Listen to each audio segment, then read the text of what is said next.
This is Gold Hill in Shaftesbury, Dorset, and you might recognise it, possibly because it's the most famous street ever and it offers perhaps the most quintessential view of England. Show this to anyone and they'll be like, yeah, that's England, obviously. What you might not know is that this unassuming cobbled street is also linked to aliens, and it's f***ing steep. It all starts in 1973 when an advert filmed on Gold Hill called Boy on the Bike was shown on television. This one.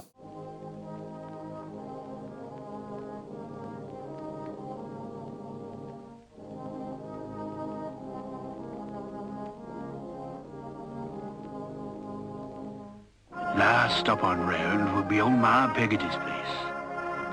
'Twas like taking bread to the top of the... If you're of a certain age, looking at you, Mum, you'll remember it when it first aired, but if you aren't old enough, I'm willing to bet that for some reason you're still familiar with the advert despite it being over 50 years old. It could be that the advert has repeatedly been voted as the nation's favourite advert, coming in top position of various polls in 2006, 2018 and 2019. Maybe it's the 10-day rerun of this advert in 2006, or maybe we just all really like Hovis Bread. Whatever the situation, following the release of this advert, Gold Hill became possibly the most famous street in England, and indeed here I am all these years later making a video about it. The street itself runs up a hill which in places sees a 21% gradient, which is rather steep. However, it's only a mere 150-ish metres long, so the steep gradient doesn't last for long. At the top of the hill is St Peter's Church, one of the oldest buildings in Shaftesbury, having been built in the 15th century. By the late 1800s it was in a poor state, with the interior mostly existing as a pile of rubble, but it was restored and today is open for church stuff. Along one side of Gold Hill runs a row of houses, not as old as the church, most likely being built in the 18th century, but it's these houses that contribute to the famous view at Gold Hill. On the other side is a massive stone wall, the origins of which aren't exactly clear, but it's believed to have been built in the 14th century as a town defence structure.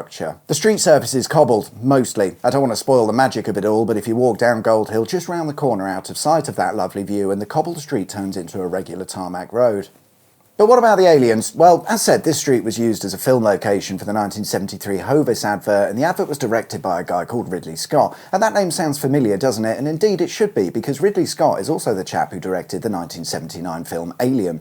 You know, that massively successful film that made over $200 million at the box office on release with a budget of $11 million. Them some good numbers. Scott has also directed films such as Blade Runner, Thelma and Louise, Gladiator, G.I. Jane. Okay, moving on. But the guy knows his stuff then, maybe ignore G.I. Jane. And before all of that Hollywood success, not G.I. Jane, Scott was in Shaftesbury making an advert about bread. Here's a question for you. Does the famous Hovis advert make you think of Northern England or Southern England?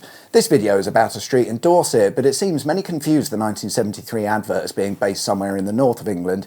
It could be the iconic soundtrack accompanying the visuals, Dvorak's New World Symphony, performed by the Ashington Colliery Brass Band, who are definitely located in the very north of England. It could also be down to another advert made by Scott that was filmed and released around the same time. This advert was called Down to the Shops, and its filming location is on Exchange Street in Colne, Lancashire.